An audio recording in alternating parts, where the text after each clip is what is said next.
1 मे 1960 रोजी विदर्भ महाराष्ट्रात जबरदस्तीने जनतेची मागणी नसताना समाविष्ट केल्यानंतर विदर्भातील औद्योगिक नष्ट करण्यात आले। नव्याने औद्योगिकरण महाराष्ट्राने येऊ दिलं नाही, त्याचा परिणाम सध्याची प्रचंड प्रमाणात वाढलेली बेकारी हा आहे। मुंबई, पुणे, नाशिक, ठाणे जणू काही महाराष्ट्र त्यांच्या समस्या म्हणजे उभ्या महाराष्ट्राच्या समस्या असे गृहीत धरून योजना तयार करण्यात आल्या व विदर्भाकडे दुर्लक्ष करण्यात आले।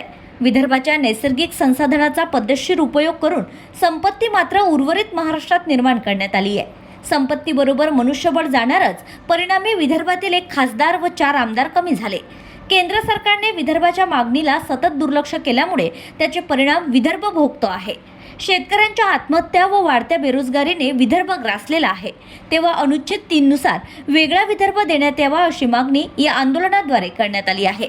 शहराध्यक्ष रियाज खान व महिला अध्यक्षा सुषमा मुळे यांच्या नेतृत्वात आंदोलन करण्यात आले। विदर्भ राज्य आंदोलन समितीच्या महिला अध्यक्षा रंजना मामर्डे व पश्चिम विदर्भ प्रमुख PR राजपूत व कमिटी सदस्य प्रकाश लड्ढा यावेळी उपस्थित होते।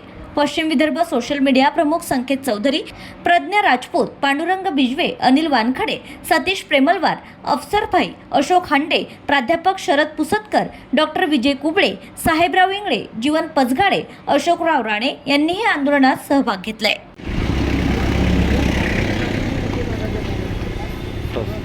मी प्राध्यापक डॉक्टर PR राजपूत, पश्चिम विदर्भ अध्यक्ष, विदर्भ राज्य आंदोलन समिती।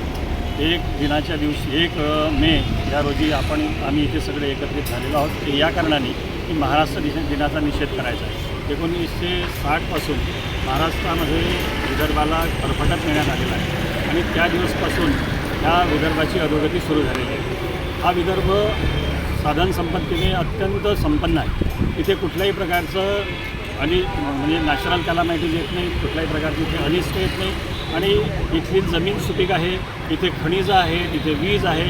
ह्या सर्व प्रकारची उधळण निसर्गाने इथे गेलेली असतानासुद्धा इथे औद्योगिक विकास पाहिजे तसा झालेला नाही। 1960 पासून एक पाऊल विदर्भ हे मागे जात आहे आणि त्याच्यामुळे प्रत्येक क्षेत्रामध्ये अनुशेष वाढत आहे आणि त्याच्या परिणामी काय झालं की इथील उच्च शिक्षित बेरोजगार हा पुणे मुंबईकडे स्थलांतरित होत आहे आणि संपूर्ण विदर्भ जो आहे हा वृद्धाश्रमामध्ये परिवर्तित होत आहे। याच्यावरती आज तोडगा काय काढणार आहे तर तोडगा एकच आहे की केंद्र सरकारने आर्टिकल 3च्या अनुसार ह्या विदर्भाला वेगळं राज्याचा दर्जा द्यावा, जेणेकरून इथल्या समस्या ह्या पूर्णपणे सोडवता येऊ शकतील आणि परत एकदा विदर्भाला त्याचं वैभवशाली गतवैभव आहे ते त्याला परत मिळेल।